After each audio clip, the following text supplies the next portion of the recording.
Matokeo yake mtoto anakwenda kuulizwa, anasema mimi sijapewa ujauzito na mwenyekiti wa kijiji. Nilipewa ujauzito na mvuvi ambaye simjui jina lake. Si uhanisi huo? Lazima tupate taarifa kuhusu mimba za watoto mashuleni, na zinifikie ofisini kwangu. Itakuwa ya agenda kila mwezi kwenye kamati ya ulinzi na usalama. Na kushukuru sana Yasin Ali. Kila mwezi, japo tunataka kuwekea mkazo zaidi. Tunayo, kila tunapokutana tunazungumza. Tunataka tuweke mkazo wa aina yake. La pili, hii naitoa kama mkuu wa wilaya ya Magu. Mzazi yoyote tutakayegundua mtoto wake kapewa ujauzito na mtu fulani na tunamfahamu, tutaanza kumweka ndani mzazi kwanza. Mnanielewa vizuri wazazi wenzangu? Tutaanza na mzazi. Mfano mzuri mmejionea hapa. Yasin Ali umewasikilizisha hapa. Mwenyekiti wa serikali ya kijiji cha Ijinga amempa ujauzito mwanafunzi wa darasa la 6, ana miaka 15. Mtoto huyu bahati mbaya sana, kabla hata sijatumia polisi kwenda kukamata na nini, nilitumia njia zangu kwenda kumwita huyo mtoto na mama yake. Kaja ofisini kwangu, ameeleza maneno laini bila kufundishwa. Haya ulioyasikia Yasin, bila kufundishwa, anaeleza mwenyewe aliyempa ujauzito. Na mama akasema, serikali nisaidie, sina uwezo. Serikali nipo. Serikali ni nani pamoja na nyinyi? Lakini pale tumetumia mbinu sasa kwenda kumchukua mtoto aende mahakamani akaeleze. Mama kwenda kule kahongwa $1,150,000. Mama alikuwa anakaa kwenye eneo la hovyo, kaambiwa na eneo hili tunakumilikisha, si una eneo la kuishi wewe, ili mradi tu usikubali mtoto wako asimtaje mwenyekiti wa kijiji. Hayo yaliyosemwa na ndugu yangu Yasin Ali. Matokeo yake mtoto anakwenda kuulizwa, anasema mimi sijapewa ujauzito na mwenyekiti wa kijiji. Nilipewa ujauzito na mvuvi ambaye simjui jina lake. Si uhanisi huo? Mimi nawaeleza nyie mko hapa. Haiwezekani, hatuwezi kuendesha nchi namna hiyo. Unahongwa unakubali kwa mambo ya ovyo. Hapana. Watoto wanafika, anasema wengine tumewakuta Kahangara, anaulizwa mtoto, wewe una ujauzito, umeshindwa kufanya mtihani wa kidato cha pili. Anasema mimi ujauzito au misiel, aliyenipa ujauzito simjui, kwa sababu nilikuwa njiani naenda Sumbawanga nikajikuta na ujauzito. Huyo ni mtoto wa Msukuma. Aibu watani zangu. Wacheni hayo mambo. Utajiri hauji kwa staili hiyo. Sasa ni bora sasa hivi sheria mnazozisema zipo vizuri sana. Rais Magufuli ni rais huyu makini. Afrika inamfikiria hata angekuwa rais wa siku 5. Rais huyu dunia wanaiona, yani wanatamani awe hata wa siku 2 rais huyu. Angalieni anaowateua na kuambia kazi za kufanya. Alafu leo mnasema sheria ziko vizuri mno, lakini ushahidi mnauua wenyewe huku. Alafu angalia mwenyekiti wa kitongoji anasema mimi naogopa lawama. Nitaangaliwaje na huyu mtu? Mwenyekiti wa kijiji naogopa lawama. Wewe ni kiongozi wa wananchi. Umechaguliwa, ndio mwenyekiti wa kijiji pale. Wewe ndio mwenyekiti wa kamati ya ulinzi na usalama pale. Wewe mwenyekiti wa kitongoji ndio mwenyekiti wa kamati ya ulinzi na usalama wa kitongoji. Wacha kuogopa lawama, tunatenda haki. Mwenyezi Mungu ndio atakaye kuja kutuokoa. Hatuendi kumuonea mtu. Tuendeni tuishi na shida za watu wenye vitu wa vitongoji. Walimu wakuu msifiche. Kila mwezi watoto wanapimwa wajulikane. Akishajulikana tuchukue hatua. Nataka niwaambie ukweli, walimu wakuu msiwafute watoto. Isifike miezi 3 unamuondoa kwenye orodha. Wewe unapata hasara gani? Kama akiendelea kuwepo mwaka mzima linaitwa jina na sisi tunamtafuta. Kuna shida gani? Tuendelee kusaidiana kusimamia haya. Angalieni rais mpendwa huyu, Rais Magufuli anavyosema, mpaka juzi anadiriki wakati anawaapisha mawaziri, anasema embu wafundisheni watoto na Watanzania hata historia ya Tanzania. Tumezidi mno kusoma historia wenzetu huko. Historia ya Magharibi, historia ya Ghana, historia ya Ulaya. Hapa kwetu kwa nini tumefika hapa? Tumetoka wapi? Kina nani walisimamia taifa hili? Uzalendo uliokuepo. Mishule tunajenga. Nani kasema tufute ada? Leo watu wanasoma bure. Kwa nini? Lazima tuwe na historia na mambo ya kwetu. Twendeni tusimamie swala la watoto kupata ujauzito, wote tuwa wamoja. Hili Yasin Ali, mkurugenzi wa Kivulini, mimi nataka nikuhakikishie unaoyafanya ni wachache wanaosimamia na kusema ukweli kama ulioyaeleza kwa wenzangu. Kama wameyaelewa, isije ikaa kama simulizi, mkayaelewa tukaenda kuyafanyia kazi, tutatoka huko kesho tu kabisa.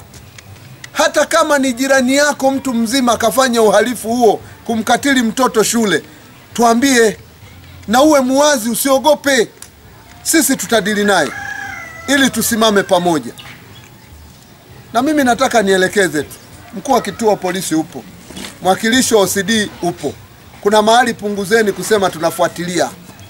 Ushahidi huu wa kufuatilia, upelelezi. Hivi Yasin Ali, upelelezi gani kwenye hili ulilolisikia? Unataka kuniambia polisi anataka aseme nini kwa mtoto anayesema ukweli? Unataka nini? Sheria ziko vizuri kuliko mnavyodhani. Hata mtu anayesema uongo, kwa mfano huyu mtoto ameeleza, ameniambia mimi amepewa ujauzito na mwenyekiti wa kijiji, anaenda mahakamani anadanganya, anatakiwa na yeye afungwe kama aliyempa ujauzito. Sheria iko wazi na magereza ya watoto tunayo yako Mbeya hapo. Kila kitu kiko vizuri. Ni nyinyi kusimamia hili swala. Tuache maneno, tufanye kazi kwa vitendo. Walimu mmeelezwa hapa. Mwenyekiti wa kijiji cha Kayenza amesema, acheni kuwatumikisha watoto. Hii ni kashfa. Mko hapa, watoto wanakuja kusoma, wasome. Tumefuta ada. Rais amesimamia, Magufuli. Hakikisheni watoto wapate haki yao. Mtoto anatoka mbali, anakuja kulima, amechoka, anapiga miayo, arudi saa 12 akale nyumbani, na hapo umemtumikisha? Hapana. Ningeambiwa kwamba kuna shamba la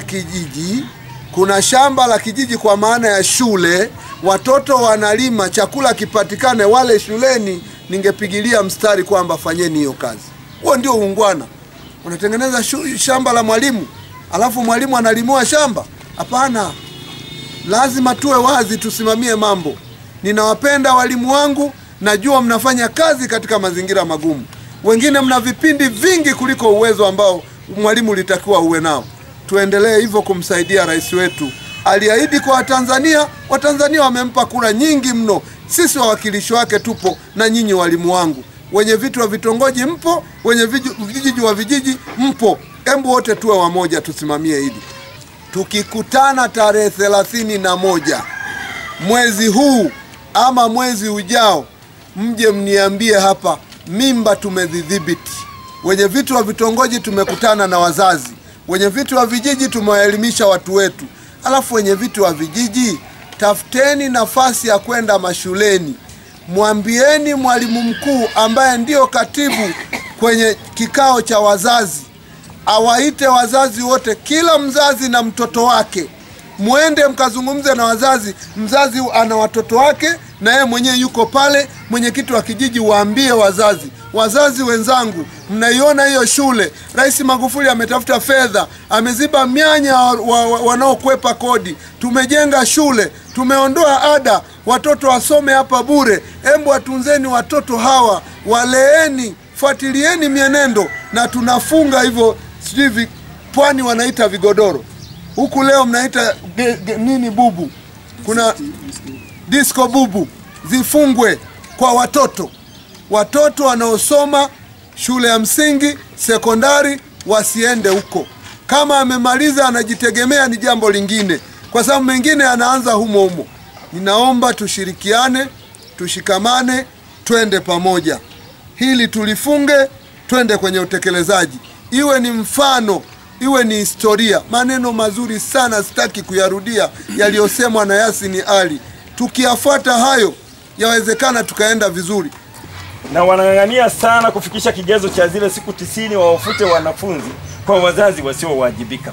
Eneo hilo, mkuu wa wilaya, niombe kwanza hii ya siku 90, hebu tuisimamishe kwanza. Kwa sababu kwa wazazi hao wa Magu, ukichukua siku 90 ni unawapa kibali kwamba fikisha wakuondoe ni wezeshe. Kwa hiyo wao, yani kuna vitu hapo wanakudanganya hao watu bwana. Yani wewe fika mahala mahakama, watendaji waambie hizo siku 90 hazipo kufuta mtu kwenye wilaya yako. Sisi tushughulike na mzazi, ahakikishe mtoto anaenda shule. Watoto wanakuwa watoro, mwenyekiti wa kitongoji hujui wako wapi, wanaenda kuchunga. Watoto wanauza karanga usiku kwenye maeneo ya hatari, unakutana nao wamebeba karanga za 200. Bahati mbaya nimekutana na mtoto hapa Kabira, yeye ni mdogo wa 6 mkuu wa wilaya, anasema eti akipewa karanga yeye zinaisha, ila dada yake wa miaka 16 haziishi. Sasa hebu mwache kutuchezea bwana. Nimeenda kwenye ule mwaro kule, nimekuta mama wazi kwenye mdahalo. Ukitoka Rugeye kwa chini kule kunaitwaje? Kigangama. Eti alikuwa anatembea na mvuvi, mheshimiwa mkuu wa wilaya alivyomwacha, anasema akampigia cross kwa mtoto wake wa form 2 ili asikose yale. Sasa anasema yeye anaenda kama mama mkuu. Haya yote tunayashuhudia, tunakunywa nao, tunafanya nini? Kwa hiyo mimi nataka niseme kwenye miaro kule kuwe na operation. Wenzetu wa jeshi la polisi watengeneze mfumo wa dawati linalotembea. Tuwe na mobile police gender desk. Dawati la polisi liache kusubiria huko, lije kama ulivyokuja leo, liende kwenye kata, liende kwenye miaro, likiwa linafanya operation za kutoa elimu na kwenda. Tuombe wenzetu wa elimu msingi na sekondari, walimu wamekaa huko siku nyingi, hatujaongea nao kirafiki. Ni akifika mimi mthibiti ubora nitakushusha kabla sijashushwa. Wewe unajua ni upataji wa afisa elimu. Acheni kwenda na lugha hizo. Tuwe tunakaa na walimu hawa, tuweke motisha za kuwapa walimu wanaofanya vizuri hata kwa vyeti. Tuweke motisha ambazo ukienda kuongea na walimu hata unakunywa nao soda kila siku ukifika, unajua mimi nilipataji wa afisa elimu. Wewe hatuhitaji kujua umepataji wa afisa elimu. Tunataka kuona watoto wanafaulu. Kwa hiyo huku chini nako watu wanajimwamba fai sana, mkuu wa wilaya. Kila mtu akishuka, wewe hujashuka. Wewe hujajua. Sasa kitongoji unakuta ameweka bendera. Ameweka bendera, anasema unaniona mimi ndio mdogo wake JPM hapa. Unaiona hii bendera? Umefika hapa kwenye serikali, kuna hela inaitwa hela ya meza. Kwamba mama ametendewa ukatili, wanasema hawawezi kukalia lile shauri lake mpaka atoe. Mwanaume atoe na yeye atoe. Ondoa tozo hizi bwana, na hazina viwango na hazina mwongozo, hazina risiti. Hizi zimekuwa kikwazo. Hao wazee wa Ndamulo, inaitwa Ndamulo. Shughulika na Ndamulo iondoke huku. Ndamulo ni neno la Kisukuma, watakwambia maana yake. Kwa hiyo wazee wa Ndamulo hapo wanakupiga zile za juu. Sisi tumeenda deep. Kwa hiyo eneo lingine ambalo mkuu wa wilaya, hizi tozo za wahanga wa ukatili wanapokwenda kwa vitongoji vijiji ziondoke. Wawe na tozo kwenye mambo mengine, watu wamepigana, watu wamelishiana, lakini niombe kama tunataka kutatua tatizo hili, tozo hizi za wahanga wa ukatili ziondoke. Zinaitwa hela za meza, hazina viwango na kila mtu amejiwekea.